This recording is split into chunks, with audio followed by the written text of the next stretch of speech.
Welcome once again.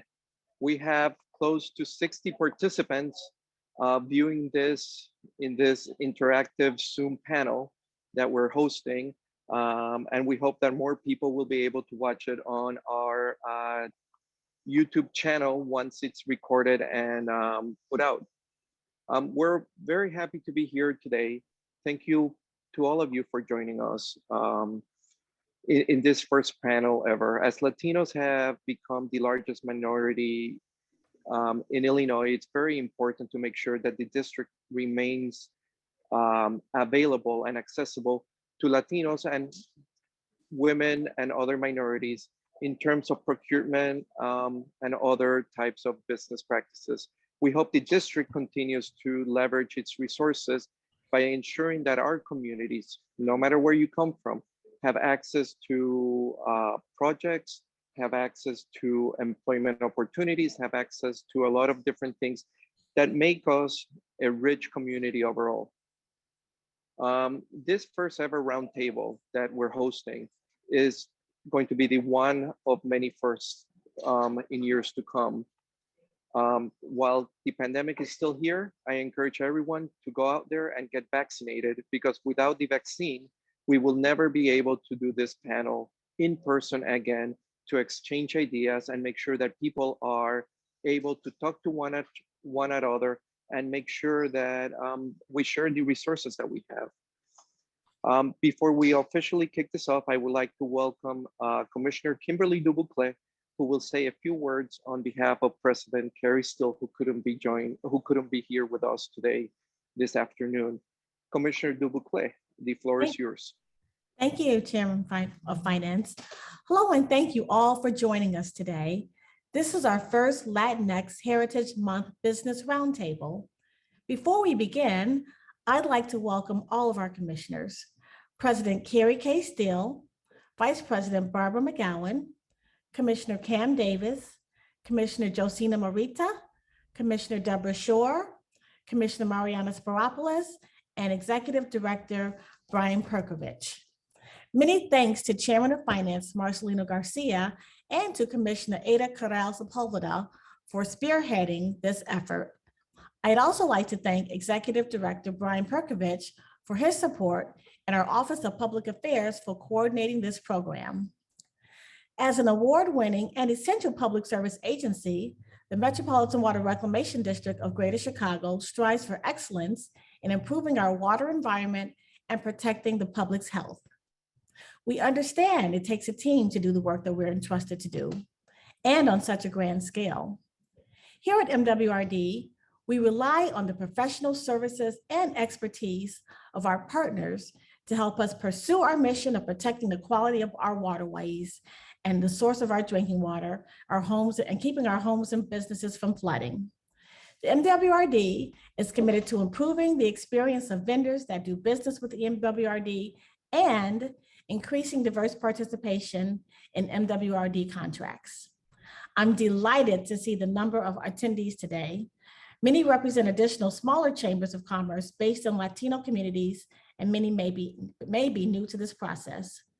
We look forward to engaging and bringing more partners to the MWRD to successfully carry out our mission. Thank you again, and please enjoy this roundtable. Thank you for your kind words, Commissioner Doubleclick. That's right, we're here today to engage our partners and make sure that everyone knows about the district's opportunities in terms of procurement. How do you become a partner to the firms doing business here? And this is a great way to ensure that we are meeting the goals of the strategic plan that we voted on earlier this year. I think it's going to be a great program with full participation from both district staff and experts from the community.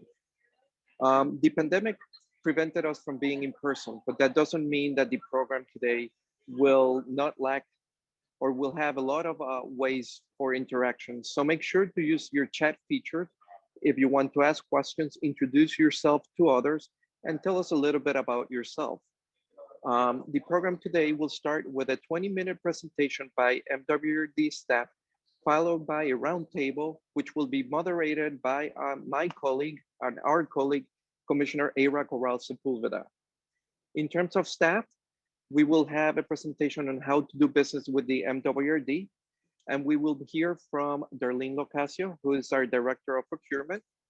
We will hear from Kathryn O'Connor, our Director of Engineering, on current and upcoming contracting opportunities. And Regina Berry, Diversity Director, will talk about diversity in consulting and construction contracts. In terms of the roundtable, I do have to thank Commissioner Corral Sepulveda for really taking the lead on that conversation, which will be very important and a very good way to showcase the great work done by our community partners, but also by contractors doing business with the district. We have as panelists Jaime De Paulo, who's the president of the Illinois Hispanic Chamber of Commerce. We have Jackie Gomez. Congratulations in your new position as the executive director for HACIA, which is the Hispanic American Construction Industry Association. Also, we have Dana Harder, who's the owner of In-Depth Chicago Consultants and a contractor advocate. We have Luis Montgomery, owner of 2IM Group. And finally, we have Robert Velasquez, who is the CEO of Semper Fi, who's also a vendor. The program should be great. Don't worry if you missed something. It's going to be recorded. We're going to showcase it in our YouTube channel. And we will post any answers to any questions that you may have, any suggestions on how to improve our practices, which is also why we're here for, to learn from you, learn ways of doing things better. At this time, I would like to introduce Darlene Locasio for the first presentation. Darlene, the floor is yours. Thank you. Good afternoon. I'm Darlene Locasio. I'm Director of Procurement and Materials Management for the MWRD. And the Procurement and Materials Management Department is responsible for all the procurement of materials, supplies, construction, and services for the district. With this changing work environment, the district has transformed its way of doing business. We have made business opportunities with the district more easily accessible and transparent. I want to take a few minutes here to show you where these applications are located and how to use them, and to make sure that you're utilizing all the features available to assist you in bidding with the MWRD. I'm going to first go to our website. The first screen here is our website, which is mwrd.org. And if you look at doing business and then go under procurement and materials management, you'd be able to click on there. And here are 5 major areas that you would look at when you are doing business at the district. The first one is to become a vendor at the district. Becoming a vendor will help you get notifications of bid opportunities, both contracts that are advertised and informal bids. Informal bids are small purchases. These are $25,000 and under for materials and supplies, and under $10,000 for services.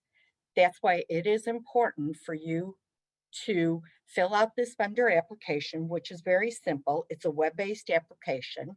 Once you fill it out, our staff will get back to you within 24 to 48 hours if there's any missing information that we need, or you have become a vendor, and we will give you your permanent vendor number.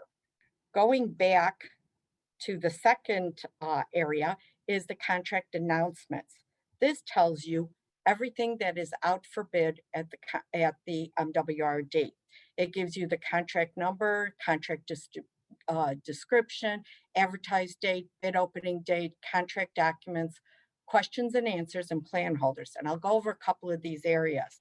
One is the contract documents. There's several links under that contract documents. The first one is the general information.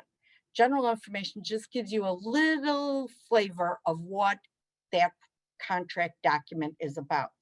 The invitation to bid indicates all the requirements that are required for that bid and also gives a little broader scope of work. The bidding, why is this going too quick here? The bidding documents are the documents that you really need to download.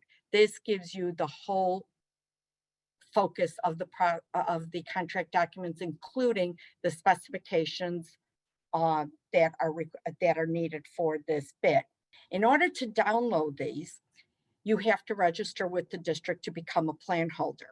If you've never registered before and it's the first time you are downloading documents, you need to click here. Let's see if I could get, oh yeah, I could. You would click here. If you already had received documents, you could use the email address that you used prior to download another document. Again, this form is very simple to get to become a plan holder. You put in your company's name, address, and so on and so forth. You click registered, and you are registered to download a contract document. Now, I picked a engineering contract because those, as everybody knows, is very voluminous. And when you look at them, let's go to the next, oh, too fast here. We have divided it into volumes. The first one is the bidding documents. This contains all the documents that you need to upload into our electronic system called Bonfire. This will give you every document that you need to fill out, sign, and submit. The second volume is your engineering specifications. The third document would be your engineering drawings. And the third document is any additional documents that we may have that would go along with this bid. I just give you a copy. I just kind of screenshotted a couple what the cover page looks like at most of our documents. And then I took out one of these drawings. And again, now that you've looked at the download and you decide, yes, I want to bid on this contract, but I do have some questions. And this is a real important part. This is what we call our Q&A room. You would be able to ask any question you want on those contract documents.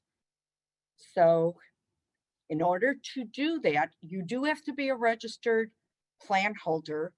You've downloaded those documents, you've gotten your registered email address, you would insert that, and then it would take you to where you could ask the question. Within 24 to 48 hours, contractors will receive a response from the district based on those questions. Now, there's a couple of things to note here. If you see on this sheet, it has the time period for asking questions has expired. Primarily 1 week prior to the bid opening, we shut this down because we want to review all the questions, make sure all the questions are answered, and if we need to get out an addendum, we would be able to get out an addendum on this project. Now, the good thing is these questions and answers are up there through the whole bidding process. So once they are answered, and this gives you a little flavor of how that is, the question is listed, the MWRD response is listed there too. So every contractor's question and answer is up on the screen, and that will help you in formulating your bids. The next one, which I think is the most important for anyone that wants to do business with the district, is our plan holders list. Once you fill out that registered form, you become a plan holder. If you are a sub and you want to get work and you want to find out who's going to bid on this project, this is where you go. It gives you the company's name, the address, and the phone number. So that gives you, you'll know that they are interested in bidding. I'm not going to say that they'll sometimes download documents and then say, maybe it's not for me, but at least it gives you a list of anybody that would be interested. Also, if you're a prime, this will allow you to see who's your competition that will be bidding on these documents. The next one is your bid results. Once the bid opening does happen, we post on the website the results of the bid opening. You could either search by contract number, description, the date of the bid opening, and the contract will come up and you would hit the tab sheet that is circled there, and the tab sheet will come up and show all the people who have bid and their bid amounts. They are posted within 24 hours of the bid opening. The next section is our contracts under review. If you don't know where you're at in the process, you don't know, like saying you're a sub and you want to find out, did the prime get the job? How come I'm not being called? Why aren't they, notifying me that they got the job? You could, again, look under this area, either put in a contract number, a contract description. You don't have to fill out all of them. You could, fill out a contract description, or you could fill out a contract number or the date of the bid opening. If you want to just see everything that is under review, just hit search and don't fill out any of these fields. The next one is the contract award. And this gives you a search tool to find out which contracts we have awarded. Now, saying you're bidding on a contract that's for paint, you could put in the contract description paint, and all the contracts that have paint in their title will come up. And sometimes at the district, we do have reoccurring contracts. So this is a real good tool to see what has happened after when you're doing your bidding. Now, in this case, I put in that I want to see all the contracts that were awarded within the past 6 months. And then all of them have come up. It tells you the board action that was taken, the board date that happened, the board agenda number, the original amount of the awardee vendor. And then it also gives you a link to Legistar so you could see the board action. This is really helpful, especially if you're looking on our reoccurring contracts, like if we're always continuously buying a chemical, or it's mostly primarily for materials and supplies. Construction, that's a total different procurement. So anyway, these tools, and I just want to wrap everything up with one final thought, that these tools help you focus on opportunities that are available to you. These tools will, assist you into finding out contract history and finding out what happened with, especially again, back to the reoccurring contracts, what happened, and if, you'll be able to compete with those pricing. It gives you a ton of information on contracts. It also provides you with availability to ask a question and to get a response from the district, from our Q&A room. And it also helps you to get them to get all the answers that you need to formulate a good bid. And I think utilizing these tools correctly could mean success, especially for your company. And again, thank you again for listening. And I would like to introduce Kathryn O'Connor, our Director of Engineering, and she will tell you a few of our upcoming projects. Good afternoon. Thank you, Darlene. I'm thrilled to be here again. Kathryn O'Connor, Director of Engineering with the Water Reclamation District. Thrilled to be here with the Latinx Heritage Month Business Roundtable. I'd like to say I appreciate Darlene's comments, and hats off to Darlene that in COVID, we went electronic. I know it took a grueling couple of weeks, but Darlene really and her staff really got that moving almost overnight. And from that, I will talk about contracts with the engineering department. The engineering department enters into contracts with consultants for design, certain specific evaluations, and post-award construction work, generally with a consultant design. The designer of record will also do the post-award construction work.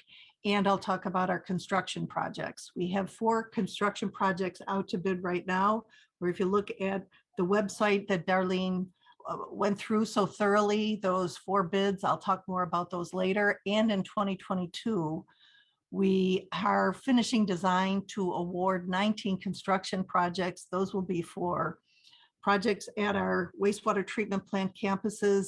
A couple of those projects are in the collection system and are intercepting sewer rehabilitation. And 24 of the 43 will be stormwater projects out in the communities alleviating flooding.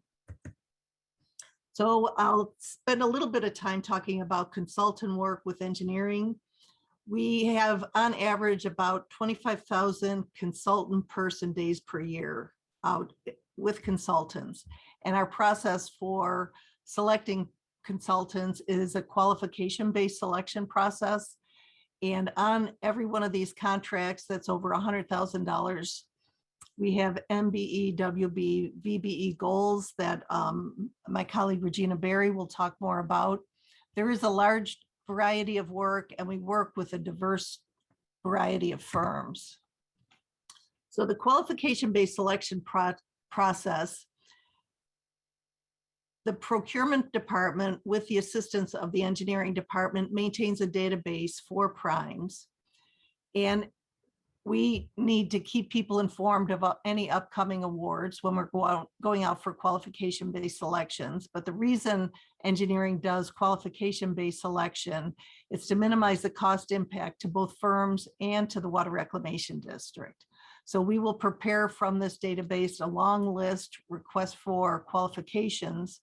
And what makes life easier for the consultants is then they prepare or provide standard documents and presentations. They don't do something custom for MWRD for this particular call request for quotation. From that list, we prepare a short list, and selection is based on qualifications, and then we negotiate a price. We're not going for low bid. It is qualification based.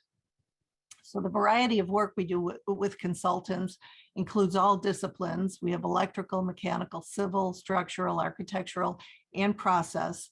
And we expect to have all of that work upcoming. And then we do have repetitive, smaller agreements. We have bridge inspections. The district, MWRD, owns 7 bridges that were constructed over 100 years ago. We have cost estimating that helps us considerably, particularly with contract change orders. Material inspections, geotechnical inspections, certain investigations. We do some underground investigations, and we do quite a bit of concrete testing. There's a reason our plants, an awful lot of our concrete is coming up to and over 100 years old, and we do test and inspect that concrete regularly. Specific type of work for larger prime contractors would include pump station design, master underground piping plans, short circuit studies, distributed controls system design. We expect quite a bit of distributed control system upgrades in the coming years, plant expansions, process efficiencies, digester gas utilization design, and odor control design. Those are just examples of specific types of work. Now I'd just like to show some recent stream bank stabilization just to give an idea of this was designed by a consultant and constructed by a contractor. Another example of stream bank stabilization, so you can see the size. Here is that stream bank under construction in the South Towns. Here is the digester cover at the Egan plant, and here is construction of the new primary sedimentation tanks at the Stickney plant. Here's just for an idea of the scope of the projects. We're covering sludge concentration tanks here. And here is part of the construction for the Des Plaines tunnel that we're expecting live connection this month. The Des Plaines connecting structure, that's the very last of the tunnels for the tunnel and reservoir plan that's been 50 years in the making. Here are grit facilities going in at the Stickney plant, another view of the primary tanks at Stickney, some excavation. And just in the interest of time, and here are the 4 projects that are out for bid right now. chemical addition backup system at Stickney Water Reclamation Plant. That is a $14 million project. ABCD Service Tunnel Rehabilitation Phase 3. In the interest of cash flow and to make sure everything is served, we do phase an awful lot of our work. We're phasing all of our digester rehab. We're in phase 1 at both Calumet and Stickney right now. And that is because we designed to $15 million. That's how much we can fit into the budget. That determined what was phase 1. And that's similar to what was done with A, B, and CD service tunnels rehab. We're rehabbing for the first time rehabilitation of the steel spandrel beams at Pump and Blower at O'Brien. That's at McCormick and Howard, the beautiful building. That is out for bid right now.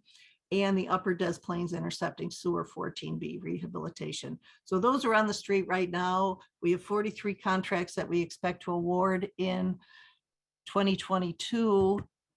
I always enjoy having these conversations. I appreciate everybody that's attended.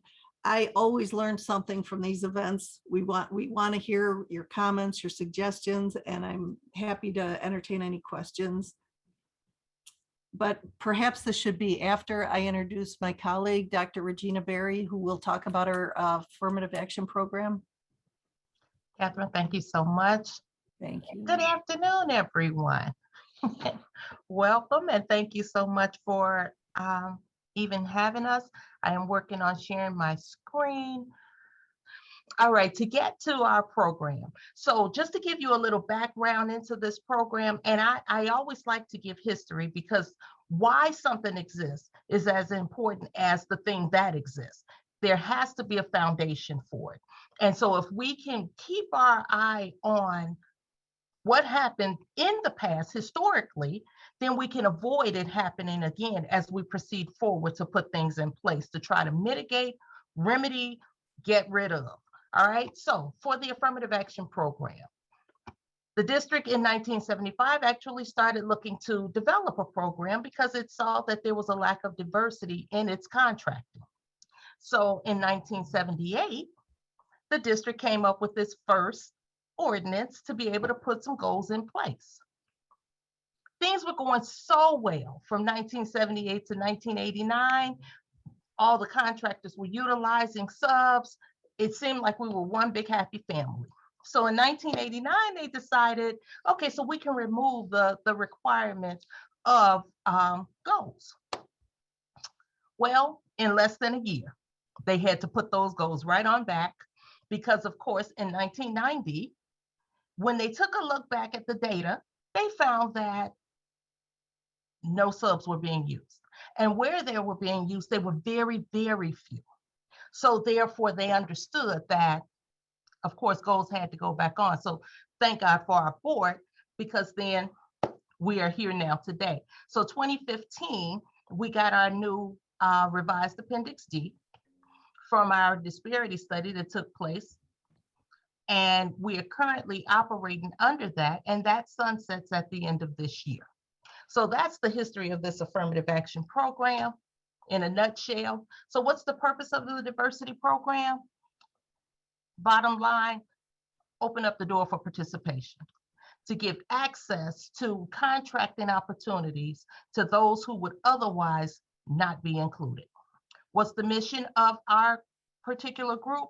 Ensure competitive and equal opportunities so that minorities, women, small businesses, veteran-owned businesses get the opportunity to participate, to do work with the district. How's our goal setting done? So the MWRD sets goals on the contracts on a contract by contract basis. So we set goals for our MBEs, our WBEs, our SBEs, as well as our VBEs. And we take a look at the contracts and the scopes of work that are involved in those contracts to be able to set those goals. And we look at the availability in the marketplace for that. So the individual contract goals that we set, as we are looking at them, we're trying to see who's out there. Because the one thing we don't want to do is put a goal in place and there's nobody who can meet that goal. That sets up the contractor, and more importantly, it sets up the agency. We have these contracts because work needs to be done. And the one thing we don't want to do is hinder the work getting done. But more than anything, where the work exists, we don't want people who can do that work not to be counted in that work. So here are some stats for, and I know this is the Latinx event. However, our ordinance says Hispanic, and so that is what I had to list in accordance with the ordinance. So I just want to make sure we are clear on that, because you will see me utilize it throughout, because that is what the ordinance addresses. So our 2020 participation stats, when it comes to the Hispanic community for our construction contracts. Our construction contracts are not just engineering. They're also our maintenance and operations contracts. So those contracts we have in our MBE participation goal, which is, overall 20% for the agency, 11.59% of that is our Hispanic community. For our BBE, that goal is overall 3%, 27.81% of that goes to Hispanics. And then for our WBE goal, which is overall 10%, 33.77% of that goes to the Hispanic community.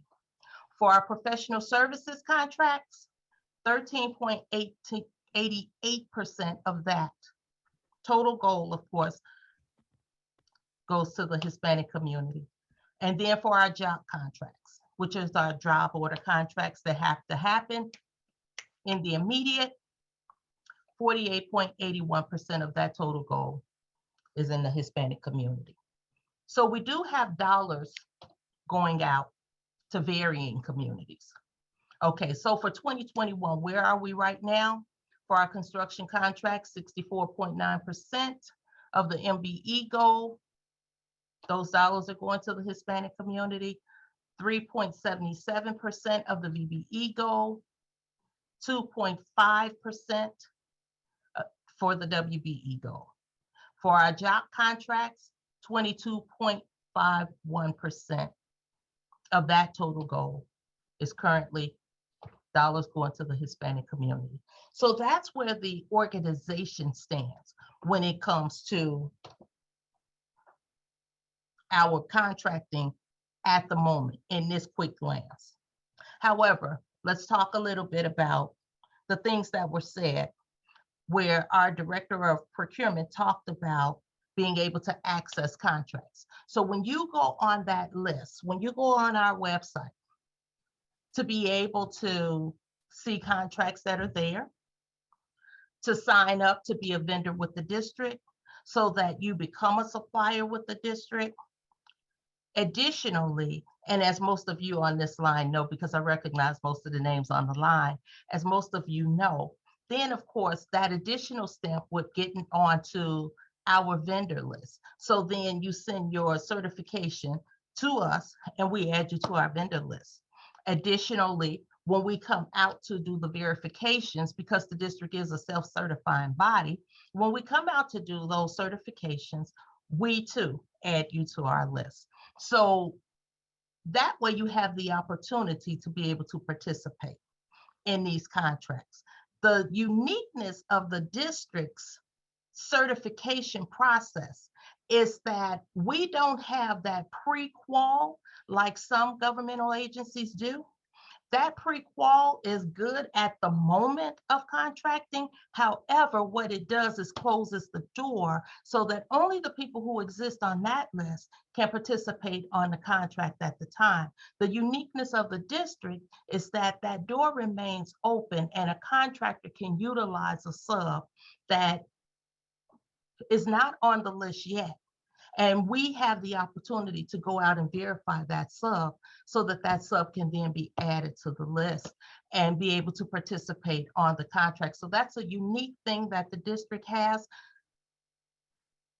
The creators of this program foresaw, and I am so very grateful that they did, because there are so many things that they put in place that are unique to this agency that are actually very helpful for the value and the commitment that our board has, that this agency has. And we are just trying to make sure that everybody gets a chance, because it's not right when we have where you can pay in, but you can't be a benefactor of. And we want you to be able to do that. We know discrimination exists. We are 100% clear. Anybody who didn't know before, just in our current climate, you know it now.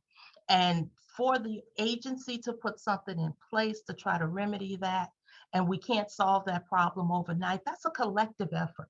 We all got to get involved in that. But the more together we work, then the stronger we are to remedy these things and make sure doors not only come open, but stay open. It's not a phase. We all need to eat continually, so it's not a phase. So when we look at like the list where you're looking at the contracts that exist, you look at those contracts and you look at those plan holders and you see who on that plan holder list exists. We always asked our subs to go one extra step, which the board foresaw this and put actually in our ordinance as the mandatory pre-bids. So when they would come to the pre-bids, and we did, in transparency, we did have to stop them during the pandemic, but as we're working back towards, having these pre-bids, that gives the contractors, the subs, a chance to get in to see who's in the room, to know who's going to bid on those contracts, who's genuinely interested. The plan holder list is those who want to take a look. The pre-bid is those who actually may possibly be bidding. So it helps you to, minimize that search or that reach that you'll have to do in order to market yourself, so that you are marketing yourself to the right people to be able to, use your forces as soundly as possible. Thank you, Regina. You're so very welcome. And just to remind you, you can drop your questions in the chat. I'm going to move into the panel discussion now. Good afternoon, buenas tardes a todos. My name is Ada Corral Sepulveda. I am MWRD Commissioner, and as the first Latina Commissioner at MWRD, I am so proud and honored to join you for this Latinx Heritage Month. Latino Heritage Month is not just about celebrating. We love our food and we love our dance, we love our music, but we also have to have some substance behind that in empowering our community to achieve equity and parity in government resources. Thank you so much to our MWRD staff presenters, Darlene Locasio, Dr. Kathryn O'Connor, and Regina Berry. We are going to also, take an opportunity for us to share more information about opportunities at the MWRD, and it is most important that we also receive feedback from you as we continue to review our affirmative action ordinance. We look forward to your ideas and questions. I'm excited to introduce our roundtable discussion panelists. We have Jaime De Paulo, President of the Illinois Hispanic Chamber of Commerce. Wave and say hi, Jaime. Hello, thank you. Gomez, Executive Director of the Hispanic American Construction Industry Association, also known as ASIA. Hello. Hello. And we also have vendor perspectives, because it's important that we hear not only from our assist agencies, but also from vendors that have done work with MWRD. We have Dana Harder, owner of In-Depth Chicago Consultants. Good afternoon. Luis Montgomery, owner of 2IM Group. Hello, everybody. And Robert Velasquez, CEO of Semper Fi Land. Hi, everybody. So we're going to move into 2 questions. So I wanted to make sure that we just kept it to 2 questions, because each of the questions really will require some in-depth discussions. And as you are listening to our panelists, I want you to please chime in, share your insight, your experiences, your outlooks, what you'd like to see, your questions in the chat, so that we can address that at the end during the Q&A portion. And if we need to do some follow-up, we'll do that as well. So our 2 questions are: what experience have you or your membership had contracting with the MWRD or other government agencies? And 2, are there certain bid and contracting best practices at MWRD you would like to highlight? Are there practices at other government agencies that you would like to recommend that MWRD include as well? So I am, and is Regina still sharing the screen? No. No, Nope, okay. we're on. All right, very good. So let's start, Jackie, let's start with you, your membership. What experiences have you with ASEA and your members have had with contracting with MWRD or other government agencies as well? You know, we'd love to hear of best practices with some of our sister agencies. No, absolutely. Thank you again, Commissioner, for including ASEA and myself. It's exciting. And so I'll speak from 2 different perspectives because I think they're important. And I want to applaud also creating this forum. I also have worked in Cook County government and we used to collaborate, but this is the first time that I've seen the Metropolitan Water Reclamation do something like this and create space. And so that I think is a huge thing that was needed. And so that's why I want to highlight and applaud that effort because it takes intentionality when it comes to supplier diversity programs and initiatives, especially when it comes to minorities and our Latino communities, to be honest. I mean, and so there's already tons of barriers. So one thing I would say is this experience alone is already to me a very positive one compared to previous experiences that have been had. So kudos again to that. And I see we have Luis Montgomery, who's one of our members at ASEA. So I actually would differ on like his specific perhaps examples, but I think one that resonates for most government agencies from our members is just the contracting process, getting, especially if you've never worked for the agencies, to just have that first opportunity has always been the difficult one. So that's one that I think I'd like to be able to see how, you know, you on the board as well as others in the district tackle that, and love to continue to collaborate with your organization for that. Thank you. And with that, I think, Luis, you know, we'll go to you. You were put on the spot.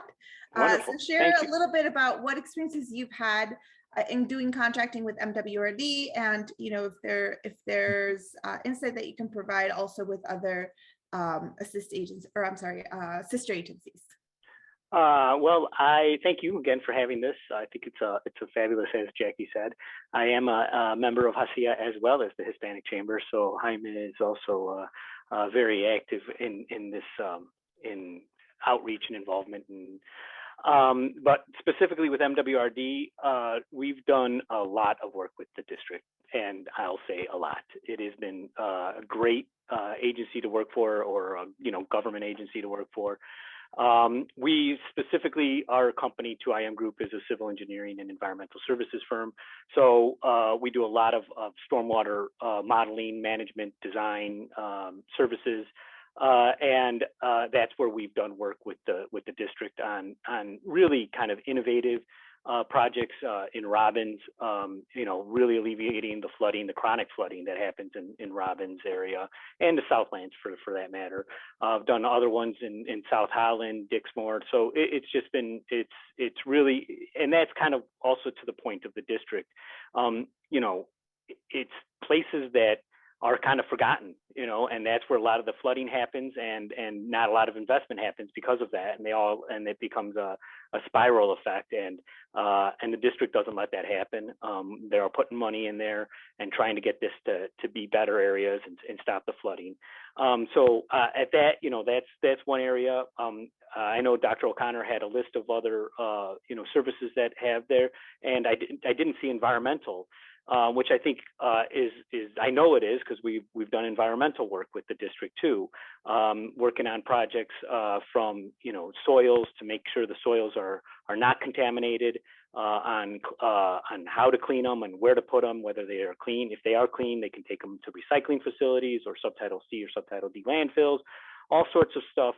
Like that. And then that's on the environmental engineering side, but there's also natural restoration and native restoration. We're working on a project on an old asphalt plant in the sanitary ship canal that they are taking that extra step to rehabilitate and make it back to native environment. And we're working with an environmental restoration contractor to make sure that, you know, that the weeding is taken care of, spot weeding and stuff like that, stuff that Semper Fi does all the time, actually. So that is, I guess, in a nutshell, the answer to the first question. We can go back and do the second question, but we've done a lot of work with the MWRD, mostly as a sub. We'd like to break that ceiling and go in as a prime soon or eventually. You know, and I think that's enough. Back to you, Commissioner. Thank you. Now, Jaime DePaulo, as far as procurement and outreach process, can you share a little bit with us about the experiences that you have had or that your members have had and shared in contracting with MWRD? You're muted. Thank you, Commissioner. It's a pleasure to be in here, and thank you for the invitation. It's great to see my colleague from Hacia, Jackie Gomez, and my standing member, Luis Montgomery, and Dana Harding, which is a consultant for the IHCC and runs the tollway program. And then Roberto Velasquez, I don't have the pleasure, but I see you are a Marine, so thank you for your service. Our experience with the district has been pretty incredible. You guys put out some very, very good bids out there, and we throw it out to our membership and make sure they apply and bid for them. I think the loophole is the certification, but I just heard the doctor explain the reason why you guys do your own certification. So I think I'm at peace now, because I think it gives an opportunity. It's a huge opportunity for minority-owned companies. They can actually bid without being certified, and then later on they can get certified. So I think that creates a huge opportunity for minority-owned companies that want to access contracts. The Illinois Hispanic Chamber of Commerce, we actually have a PTAC, a Procurement Technical Assistance Center in-house. We also do some work with the Illinois Tollway. And one thing that has really worked with the Tollway, and I want to say kudos to the board lady here, Jackie, at the Tollway, is starting to unbundle projects. So that gives a huge opportunity to, for example, the Tollway just unbundle the landscaping contract to some contracts. So it gives a huge opportunity for minorities actually becoming prime. So I think that's a huge opportunity. And I think collaborating with assist agencies that like the ICC or HACIA, they can actually, as a technical assistance agent to the district, can be a huge opportunity, not just for you guys. We can actually vet companies and make sure whoever's applying for those contracts are ready to go, bonded, and everything else. So I think collaborating with assist agencies, I think it'd be a good opportunity for the district to do so. A couple of years ago, we started to do the same work that we're doing here, addressing with Commissioner Garcia and her team back then, his team back then. So obviously, there's a big need for that, and our organizations are here to assist. So thank you so much. Thank you so much, Jaime.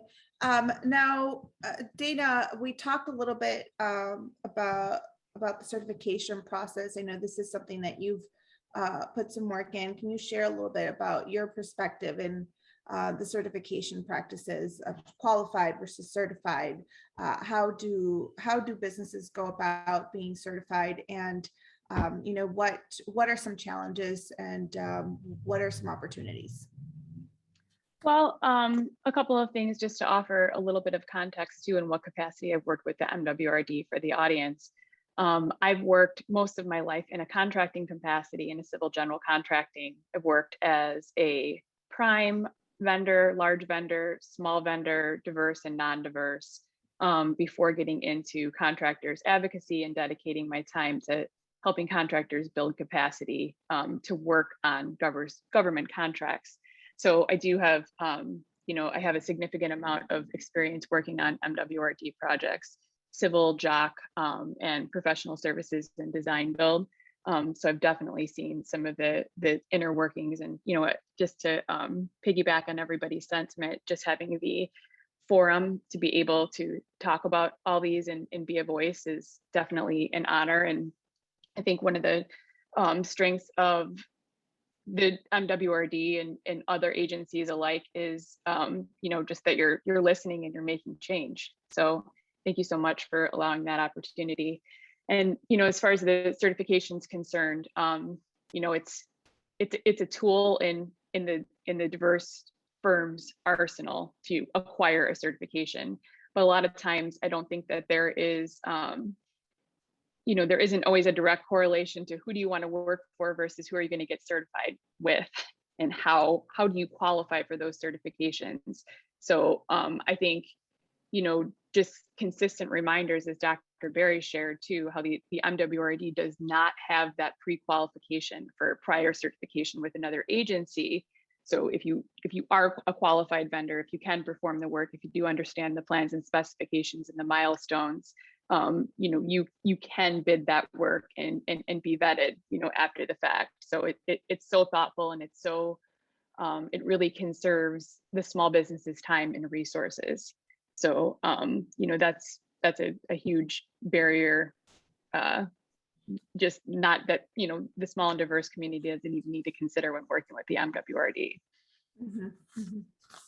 Thank you, Dina. Roberto, share with us as a vendor yourself, your experience in going through the certification process, and with MWRD or with other agencies. Hello, everybody. Thanks to MWRD and everybody for the invitation. So our experience with MWRD certification came along because we were low bid on a couple of contractors. So that was extremely helpful to be able to get the certification, as Dana mentioned, after the fact. And that's, that's pretty powerful. So you don't have to put forth all the time and effort up front and then maybe work for MWRD later on in the future. So as a small business and a general contractor, you have to ask yourself, which agency do you want to get certified with, which is going to make the most sense? Where is your market? And is it worth getting certified with a certain agency if you're not going to be working for them as much as you would with another agency? So, but the certification process was obviously a little heavy up front, but once you get through that, we've gone through a renewal, which was pretty seamless and went pretty smooth. So as long as you have your paperwork in order, it's not a terrible obstacle at all.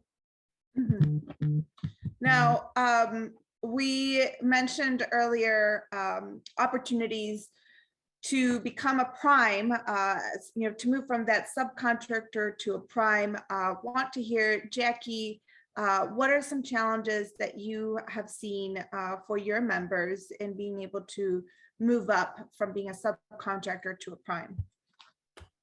I think this is a good one in general for a lot of, that it would apply to just other sister and government agencies is first in how you put together your contracting, right? Like, and Jaime, thanks for the shout out on tollway. I mean, the tollway is, I think, what many folks consider to be perhaps the best in class so far for the state in terms of all the different initiatives that it puts together, such as the Partnering for Growth, the Earned Credit programs, where it's truly putting set aside contracts to allow for the small businesses to bid on prime. So it's intentional in so many ways, and also investing in programming, such as something that IHCC is doing for the tollway is the technical assistance services. And so those are components that are important. So it's just not, I wouldn't say it would be just one thing. It's almost like a whole ecosystem that you're doing a wraparound service. So this is a great opportunity to start with the roundtable, taking feedback. And Commissioner, I love that you started when reaching out to me when I first kind of started here at HACIA. You were already like, let's talk about how MWRD can improve and what we should be doing. I mean, you've been already at this for, I know, probably longer than you started calling me, but it's those conversations. So it's being intentional in your programming. It's unbundling contracts to the degree possible. It's with the lens that knowing that what MWRD does is specialized. It's almost like, how do we then build capacity for those that are not in this specialized field, but offer them an opportunity to learn Maybe maybe Luis wants to be a mentor. I don't know. I'm just throwing it out there, right? It's just those type of conversations that you have on like, how do we build the new generation and how do we bring them up to become prime one day? And Roberta, I don't know you personally, otherwise I would have also have said your name, but so that's why I get to pick on Luis a little bit. So those are some of the things I would say, Commissioner. Very good. Now, I also heard, of really having intentionality of creating that space from Dana, from Jaime, from Jackie, and truly that intentionality is so valuable to us. So we want to make sure that we are intentional in getting your feedback from the audience members. If you've done work with the district, share with us your experiences. If you have not done work with the district, what are some hesitations that you have, or what are some questions that you have, so that we can answer those today as we move forward. We're going to take a few more minutes to engage in the dialogue, to give people opportunity to put in their questions. So plug in those questions in the chat. Meanwhile, I'll ask questions of our panelists. What is your perspective on the future of government contracting? What do you see the future outlook being? And I'll toss that over to Jaime. And you're on mute. Thank you, Commissioner. That's a great question. It's hard to predict what's coming in the future, but looking at what's happening and what's going to happen in DC with the infrastructure, I think there's going to be a whole lot of unbundling and giving opportunities for a lot of minority companies to grow. And with that, we need to take a look legislatively how we're going to do the cap and making sure the graduation, instead of capping at 2 years, continues. So that's what I see in the future. I think we have a good opportunity to actually move those minority-owned companies to become primes, especially what's happening in Washington. Very good. And are you pushing for any initiatives or expecting any important changes? We'll toss that over to our contractors. Luis, anything that you would like to see that you're pushing for, initiatives or changes that you'd like to see, and Roberto as well? Sure, I'll go first if that's okay, Roberto. Okay. Jackie mentioned it, and Partnering for Growth is and IDOT has its Metropolitan. I think that program is really important for agencies like MWRD, for all agencies, and actually private sector for that matter.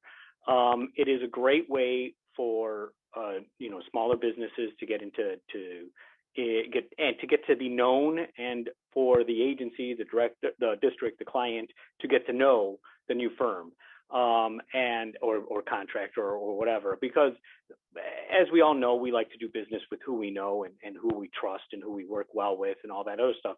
So we don't like to take these new risks or whatever. So a mentoring where I have a good relationship with a prime or with whoever, and they can come in and they can also teach me. I mean, we've done a lot of work with the district, as I said. So, but there's a lot of agencies have some administrative hurdles that are very, very, very nerve-wracking for small businesses.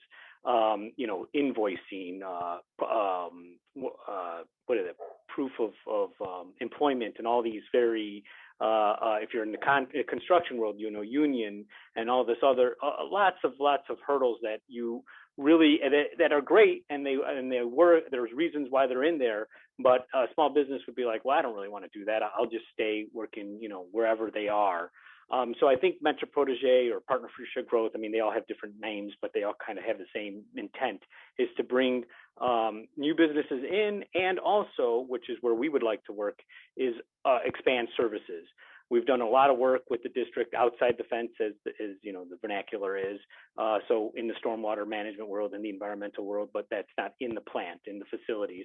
We would like to get into the facilities, and we would, work with a prime to do that, so that there's that comfort, and we understand we do work for facilities and what have you, but we're not exactly sure what the district wants for their plants or facilities. So they get that level of comfort for both sides, I think, is important. And I think that's a great, I mean, the minority, veteran, small business mandates are there. All the primes know they have to do it. They're willing to use a mentor protege as another opportunity to, you know, get selected, get some points. However it is, it becomes, it's just another tool in the toolbox to get selected. So that would be the number one thing that I think the district could do. And then, you know, also the district is very good at forward thinking in terms of environmental, with this potential $3.5 trillion or whatever it ends up being, that is going to be very heavily green energy investment. I think that there's some opportunities there that the district might be able to you know, glom on or get some money from or do some stuff with regarding that. That's what I have, Commissioner. Thank you. Roberto. Go ahead, Roberto. You're on mute. Here. Okay, so for me, it would be the unbundling is, you know, it's super important to give smaller business throughout all agencies. You know, the tollway did a really good job of that, and unbundling and giving small businesses the opportunity to be in the driver's seat and to run a project that's within their capabilities. So that's allowed us to really grow. And then also just, you know, for the district specifically, I guess the subcontracting as a subcontractor, that process, specifically holding prime contractors accountable for the commitment that they make early on in the project. So, you know, they make a commitment for a certain dollar amount that should be seen through to the end of the project, because sometimes, you know, some changes are to be expected, but extreme changes, you know, in, you know, lesser amount, you know, how is that being monitored? So improving that, because of a small business subcontractor comes in and wins a project as a subcontractor, the prime contractor wins, they fill out all the paperwork, the letter of intent, and then they, you know, it comes time to do the work, and it's dwindled down when they have, you know, expected that as a sold project, you know, on their books. So just improving that process and making sure that the subcontractors are being looked at, and that's being overseen. So.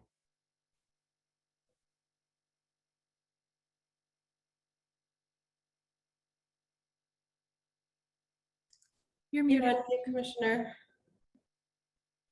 There we go. So I do see a question in the chat from Joanne Zymo. How should you proceed with the recertification process in the new system?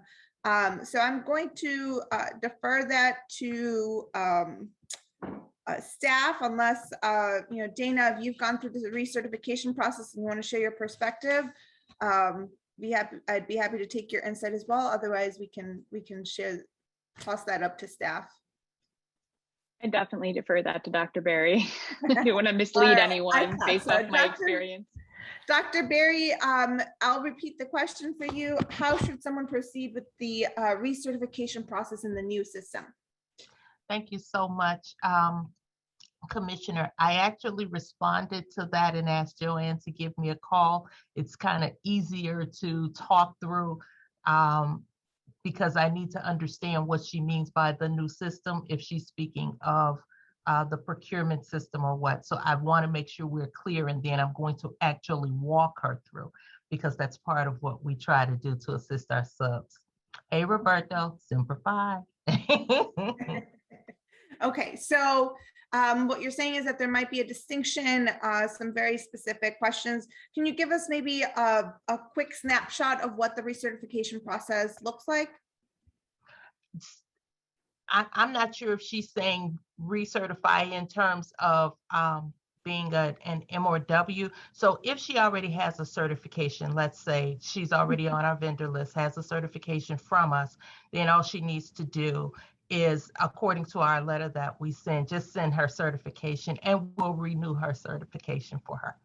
Mm-hmm. Mm-hmm. Okay, thank you so much. And we also encourage you to reach out to our staff members in this specific question. If you have more questions and you need, someone to walk you through the recertification or the certification process, please reach out to our staff. And also we have the assist agencies here, the Illinois Hispanic Chamber of Commerce, ASIA. They also have programs that can facilitate with that technical assistance. I want to also note that we have a comment from Mary Kay. I would stress not using mandates or set-asides, as the MWRD ordinance does not contain such mandates. They are goals. So any insight on that from our panelists as to how you view that? Sure, I'll take that. And always tip my head off to Mary Kay, who's always very familiar with, she probably can take a trivia test and know all the ordinances from all the government agencies. So yes, well, that if it doesn't allow it, and I have not read through your ordinance, then I mean, as we all know, there's opportunity to add or change, and as you probably will have to anyway through the finalization of your disparity study, your MWRD ordinance sunsets, or your affirmative action ordinance sunsets at the end of the year. So similar to like other government agencies, I know we did it at the county and currently the city. That's an opportunity when you open up changes to your ordinance. So again, as you talk to council and community groups, and you'll have Colette Holtz, you'll be able to get a good feel for what the ordinance does and does not allow, and if it's a good opportunity based on your disparity study to create and implement new initiatives. So that's what I would say.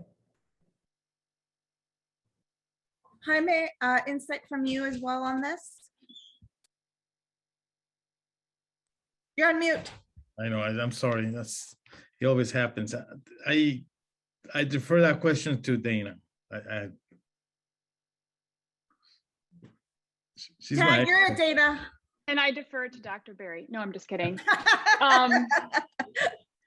No, I know this isn't directly what Mary Ann's saying, but, as we're bringing up the disparity study and talking about, where the deficits are and where change does need to happen, back to your point about, how do we equip and transition subs into prime roles and understanding opportunities better and making the contracting opportunities more approachable in general.